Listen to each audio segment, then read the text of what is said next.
Hey people, Dr. Kit, the Bee Babette here, and this week on Ask Me Anything, I'm going to talk to you about pollination networks.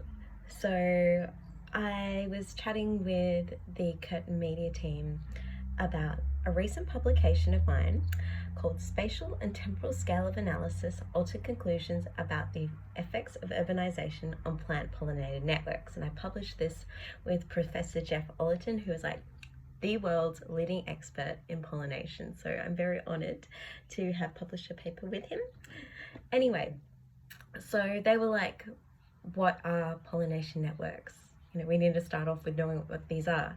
And sometimes, when you work in a field of your expertise, you forget that there's jargony words, and when you first started working in the field, you didn't know what those meant either, and now they're just sort of part of your common lexicon, but most people don't know what you're talking about.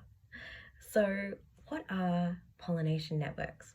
So what they are, they basically represent the interactions between flowering plants and their visitors.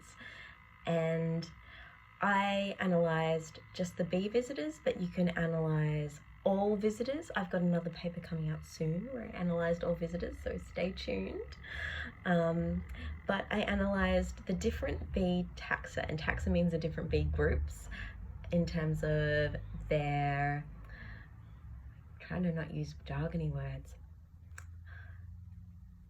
evolutionary groups. So we have say the genus Megachili, that's one taxa, and I had the genus Amygilla, and within that genus there's different species, and so I analysed what genera were visiting the different plant species.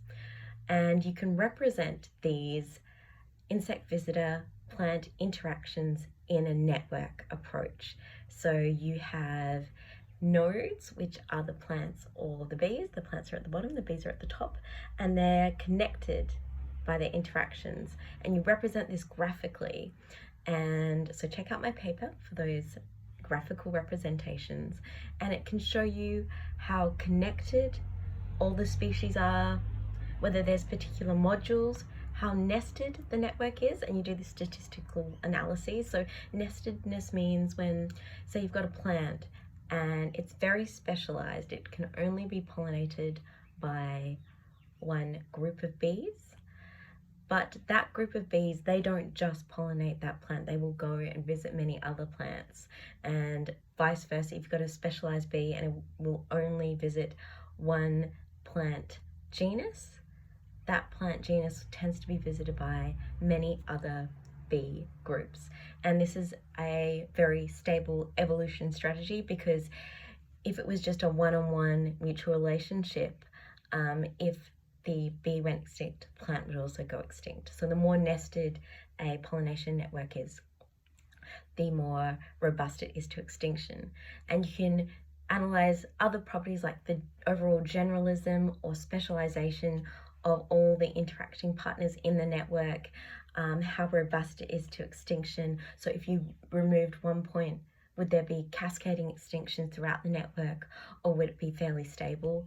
So you can do so much more than just looking at, say, a single plant or a single bee species or a single bee group. You're looking at the whole community level, creating a network and analysing its structural properties to see how healthy it is.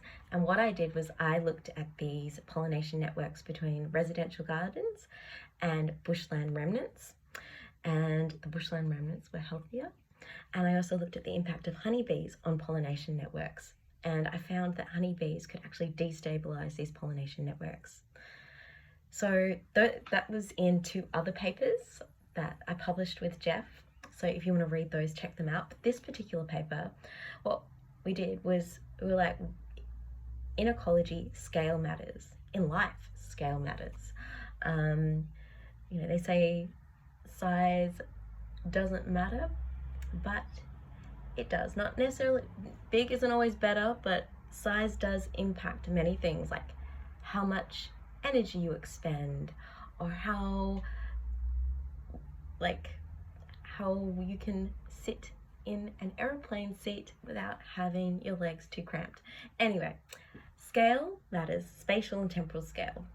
And so what I did was I analysed in my papers the pollination networks at the scale of a site that I was surveying, and then I averaged across each survey. But some people, what they do is say they want to look at a pollination network in bushland remnants. I surveyed 7.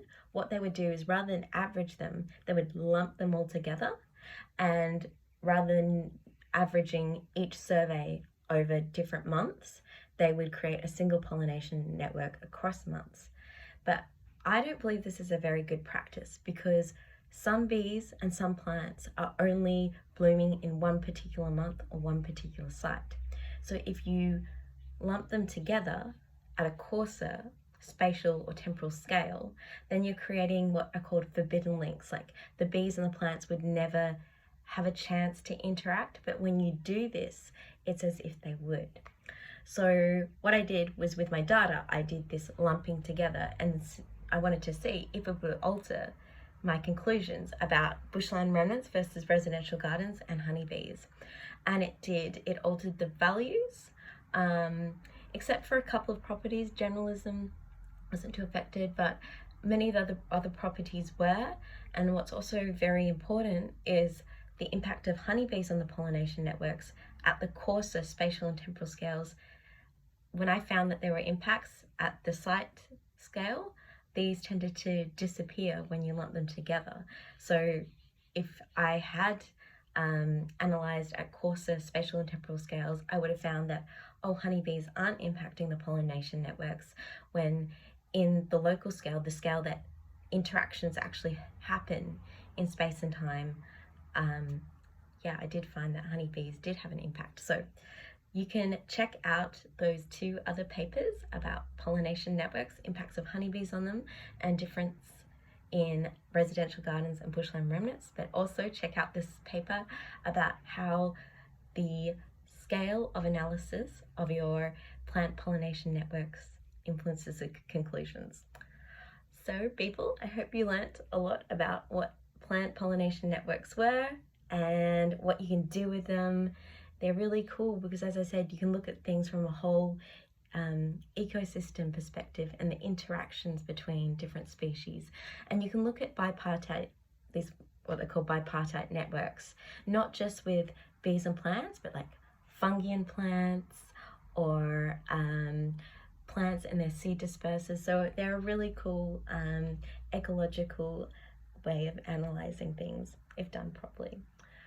All right, so if you have any questions about bees or about ecology in general, send me a DM on my Instagram at Bee Babette _performer. That's BEE.BABETTE_performer. And subscribe to my YouTube. If you like this cute little armadillo on my t-shirt, this is actually one that I designed for the UWA Zoology Club. Oh, I don't know if you can see. Also, you can tell I didn't iron it. Sorry.